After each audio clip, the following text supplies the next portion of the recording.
You're sitting on the edge of your bed, staring at a crumpled piece of paper with a phone number on it. An hour ago, a pickup truck slammed into your back bumper, pushed your hood straight into the car in front of you, and now your vehicle is sitting in a tow yard accumulating daily storage fees. The police told you to call your insurance company, so you dialed the number on that crumpled paper. A friendly voice answered, sounded deeply concerned about your well-being, and asked if they could record a quick statement about what just happened.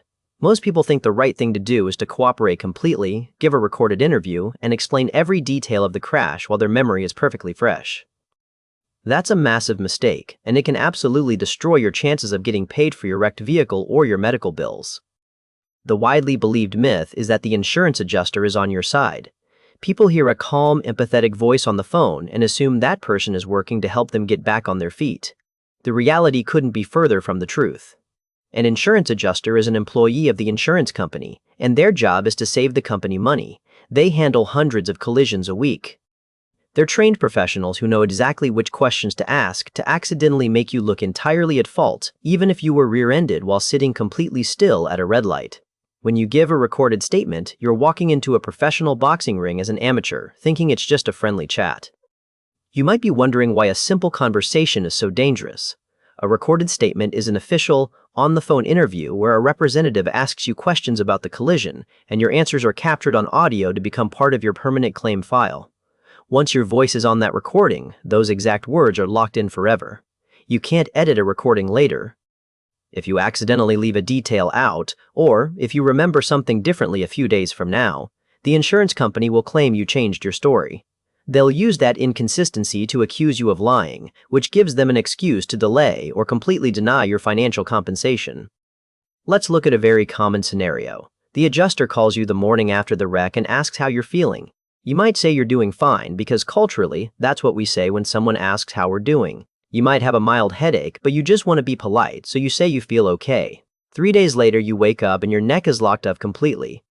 You can't turn the steering wheel of your rental car, and you need physical therapy for the next 6 months. When you submit those medical bills to the insurance company, they'll pull out that audio recording. They'll play the clip of you saying you feel fine, and they'll refuse to pay your medical bills. They'll argue that you weren't actually injured in the collision, and that something else must have caused your neck pain. This happens constantly with soft tissue injuries, which are injuries to your muscles, tendons, or ligaments rather than broken bones. These injuries often take several days to show up because your body produces a massive rush of adrenaline immediately after a terrifying collision. That adrenaline masks the pain and keeps you functioning so you can deal with the police and the tow truck. You genuinely might feel completely fine at the scene.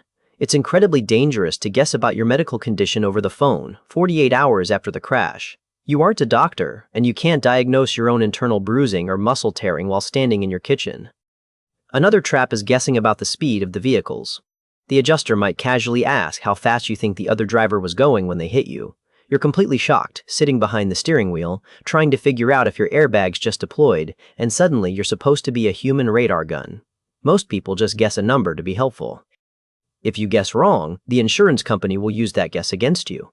If you say the other truck was going 20 miles per hour, but the physical damage to your bumper suggests it was actually 40 miles per hour, the adjuster will claim the entire collision was partially your fault because you failed to accurately perceive the hazard and brake in time. You also need to be extremely careful when the adjuster asks for your authorization to pull your medical records. This is another common trap. They'll ask you to sign a general medical release form so they can look at your past history. They'll tell you they just need to verify your current injuries. In reality, they're looking for any prior medical condition they can blame for your current pain. If you hurt your lower back 5 years ago lifting heavy boxes at work, they'll use that old injury to claim the collision didn't actually cause your current back pain. You should never sign a broad medical authorization. If they need specific records about a specific injury, a legal professional can help you release only those exact documents. At this point, you're probably wondering when you actually need to talk to the insurance company in depth. You communicate with them through a written demand letter. A demand letter is a formal document sent by a legal professional that lays out exactly what happened, lists your injuries and medical treatments, and demands a specific amount of money to settle the claim. This document puts all the facts on the table in a highly controlled way. It completely eliminates the risk of you rambling on the phone or accidentally guessing about vehicle speeds. It forces the insurance company to evaluate your claim based on actual evidence, like medical bills and repair invoices, rather than a recorded phone call filled with your nervous chatter. There's a specific threshold where you should never try to navigate this communication alone. If anyone suffered a significant injury, if there's a major dispute about who caused the crash, or if the insurance company starts acting aggressively and threatens to deny your claim entirely, you need to consult a personal injury attorney.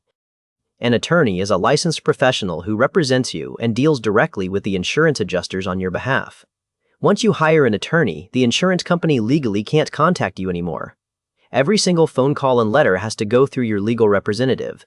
That instantly removes the pressure of trying to navigate a recorded statement on your own.